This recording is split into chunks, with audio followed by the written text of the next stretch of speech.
Okay guys, new one for you today. I'm going to be running over why you are out of shape. Now this is fairly similar to the video that I posted, I think it was about a month ago, but I framed it in a way where I kind of explained how to get in shape. But sometimes I think it hits home more to people when you actually outline what they're currently doing. This is kind of an approach and technique that I take with our clients. So I'm going to be running over the reasons why you're out of shape. Now this will be a fairly short one, but just going to cover the basics basically that you need to change if you're out of shape right now.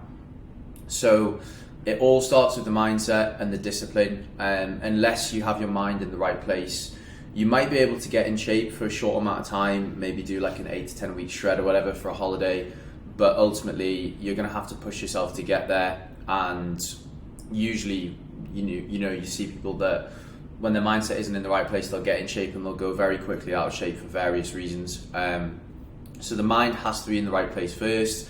And I usually find, especially with people that come on board with us that have struggled with themselves in the past, they lacked an actual clear goal. So we have to get crystal clear on what they're actually trying to do and why they're trying to do this as well. And this is obviously something that I discuss with people on consultation calls to make sure that they're actually motivated and they're actually driven towards achieving a certain goal before they come on board with us. Because if they don't know why they're working towards something, and if they don't even know what they're working towards, it's quite hard to coach someone. So you need to want to get in shape.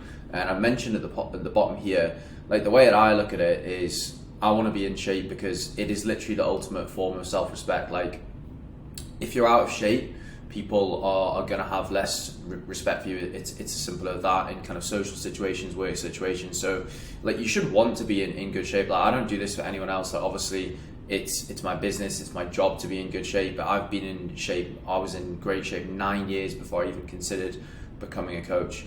So you will not stay lean year round with the right mindset. That's what most people are working towards. It's getting in shape and staying in shape year round. There's no point getting in shape for a holiday and then losing it. So we want to, in most people's cases, lean down and maintain that lean physique year round. In order to do that, like you have to make decisions, choices and sacrifices to get there and stay there.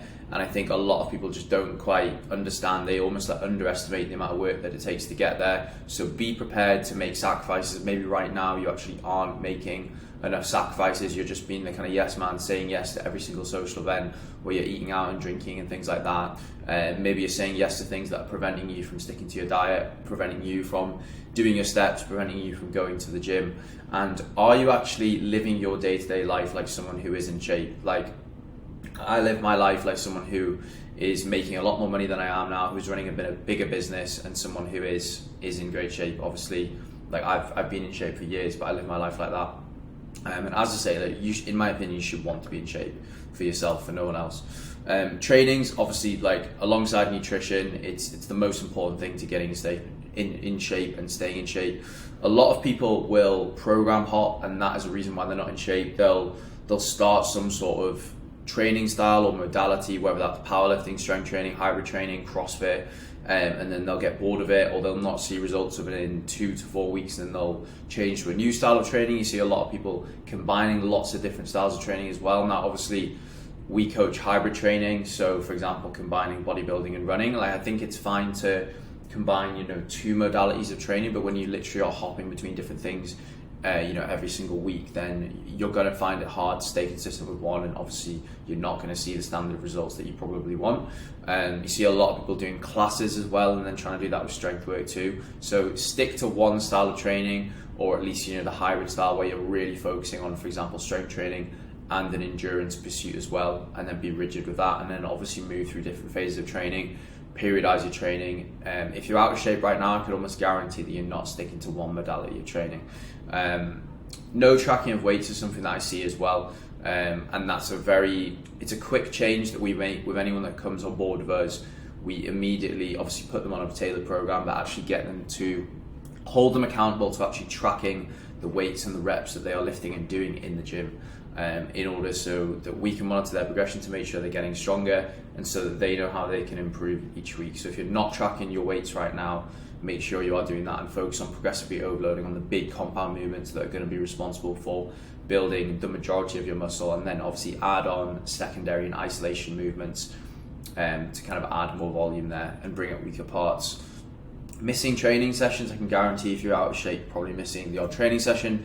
You might not think it's a big deal, but let's say on average you miss one training session every single week. You're trying to stick to a 5 or 6 day split, which to be honest I think is too much for most people, and you're consistently missing one per week.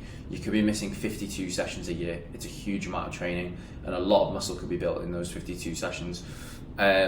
Travel and social situations are probably throwing you off because you don't know how to handle those situations. You don't know how to adapt your routine if those things are coming up. Travel tends to disrupt people because of a lack of sleep, different time zones, stuff like that. They don't feel motivated to go to the gym, so that's something that we help our clients with a lot. It's a huge thing these days. People travel for work a lot. Nutrition, you're probably sporadically tracking or actually never tracking. There's a lot of people that kind of turn their nose up at tracking calories. I don't really know why, to be honest. It gets quite a bad rap, but it's literally the quickest way to get to where you want to be, provided that your training and recovery is on point, is tracking your calories and your macros and eating the right amount of protein for you, the right amount of carbohydrates to fuel your goals, and a necessary amount of fat in your diet to obviously aid hormone function. So tracking is incredibly effective. It's not something that you need to do forever, but if you're not doing it right now, then I would highly recommend starting to track and understanding how many calories you're actually putting in your body day to day. Gather the data around visual progress, body weight readings, and your nutrition, and then depending on what your goal is, you can alter your calorie intake. So if you're looking to lose body fat and you track your weight for 7 to 10 days, and you track your calories, you're not losing weight, you can pull down your calories by, let's say, 5% and then create more of a calorie deficit there. Obviously, you can alter your training and your step count as well, but tracking nutrition is incredibly effective. We see a lot of people binge restrict, so they'll go too low through the week, which is ironic because that's when they're doing most of their training, so it's actually when they need the fuel, and then their body understands what's going on, and then they tend to overeat on the weekend. And you also see a lot of people just not track and monitor their expenditure or nutrition on the weekend. Again, I'm not really sure why. It's a huge part of your week, and if you're consistently fucking up on the weekend, then it's going to consistently fuck up your physique and your results long term. So start taking some accountability and responsibility for the weekend and start tracking your nutrition as well. People just aren't disciplined in social situations. That doesn't mean being boring, it doesn't mean don't drink, it doesn't mean don't go out and have fun, but you just need to understand if you're trying to better yourself and work on your physique and performance, then you might need to say no to certain social situations, and certainly when you're there you might need to say no to that 8th drink that people are handing you, and maybe you don't need a dessert every time you go out for dinner. Some people just aren't disciplined whatsoever. Like as soon as they go out for food, they just eat everything. And I've been there in the past, but if you want to stay in shape year round, then you're going to have more discipline there. And also, once you actually start to eat better quality nutrition, you'll find yourself not wanting to actually eat shit. Like the sort of foods that I crave now would be like a steak and chips as opposed to like a Five Guys or a chocolatey dessert or something like that. So you've got to give your nutrition time, and you just start to realize like the level that you can actually operate on when you are eating healthily as opposed to eating shit. So I think nutrition is just it's a foundation of this.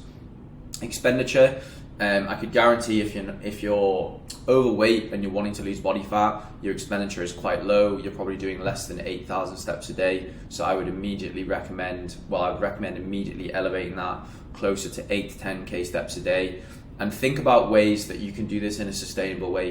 Is it possible for you to go for a morning walk? Probably. Can you go for a walk in the evening? Probably. Can you take 15 to 20 minutes at lunch to go for a little walk as well? Probably. Can you do 5 minutes pre and post session at the gym? Probably. Walking on the treadmill. And then you'll find yourself clocking 10 to 12k steps a day, because it's quite simply the person that does more steps a day is going to burn more calories, which is going to aid fat loss, which is most people's goal. So think about ways that you can increase your expenditure. It really will benefit you long term. Probably not doing cardio in your routine as well. Now it's obviously not necessary to stay in shape. There are obviously multiple health benefits to doing cardio as well, in terms of cardiovascular benefits. And I think if you are doing some cardio with a performance focus, and maybe you're training for a short triathlon or something like that, or you're just wanting to learn how to do running and having that in your routine, quite simply it's going to help you burn more calories, so it's going to help you get to that goal quicker potentially. There is a tipping point in terms of like doing too much cardio where it can elevate your appetite, and then you could argue that maybe it's not optimal to put in someone's routine. But I think having some cardio in your routine that you enjoy is again a hack to staying in shape, because you're going to be burning more calories throughout the week. And as I mentioned before, like, think, how can you raise your expenditure in a sustainable way? So as soon as I've finished making this video, I'm going to go and walk for probably 30 to 40 minutes to keep my step count high. And the last one is sleep and recovery. A lot of people will put in a lot of effort with their training and nutrition, but they often really hold themselves back in terms of their sleep and recovery. And this is something that I didn't start to appreciate until about 6 months ago, honestly, I would say. Like, I've always obviously understood the importance of sleep and recovery, but then I started working with a health coach myself and becoming vigilant with my sleep routine and really focusing more on recovery, going in the sauna and things like that. And I've seen huge improvements in the way I look. My physique just looks less fatigued. It looks more recovered. It looks more full. Mood has massively improved. Libido has improved. Drive to work, motivation has improved from getting more sleep as well, because it helps you manage stress if you are obviously running a business like me as well. So do not slip on the boring stuff, the outside stuff. I can guarantee, if you're training a lot and you think you're tracking your nutrition well, but you're just not quite getting the results that you want, it could be down to a lack of sleep, and maybe you aren't putting in the extra work with the recovery side of things too. So really, really look at that. We have more in-depth videos on sleep and recovery as well if you want to watch those. So those are just some small tips, and almost the aim of this video is more to kind of like make you potentially aware of what you're doing wrong, or maybe things that you aren't doing right now. So if you'd like some personalized one-to-one support with this, head over, well, there'll actually be an inquiry form for the coaching in my bio, for our coaching in my bio, but you can also head over to Instagram, joe_is_fit with 2 T's. Check out our client results, check out some more of our content. We put most of the content out on there. And if you're interested, obviously fill out our coaching inquiry form. I'll be in touch to book in a call. And we can obviously map out a roadmap to help you achieve what you want in terms of your physique and performance.